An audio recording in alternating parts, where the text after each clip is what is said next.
So mucus-free May is basically a month of eating fruits and non-starchy vegetables, whether raw or cooked. The dish that I made here, these mushroom, broccoli, lettuce wraps, really delicious.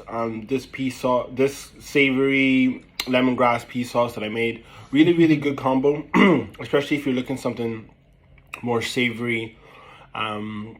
Sometimes if you eat too much sweet, you want to kind of balance it out with savory. I love that. I love having like lots of sweet throughout the day, sweet fruits, and then savory in the evening times. And it's very delicious. It's nutritious. It's got selenium, vitamin A, vitamin C. It's got fiber. It's voluptuous. So if you're a big eater, if one of those people are like, oh, I'm a binge eater, it's like binge eat away. When you binge eat on fruits and vegetables, there's really no consequences, And I'm talking about hunger-based binge eating.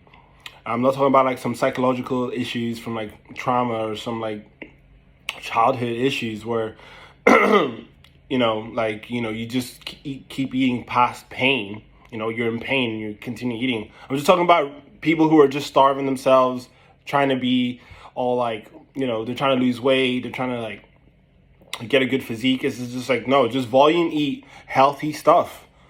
Volume eat healthy stuff. So the template for what I eat is normally 2 large meals, sometimes 3. My preference is 2. One is really high in calories, so my first meal around 10 a.m. is around 2,500 calories of fruit and greens, and then around 5, 6, 7 p.m.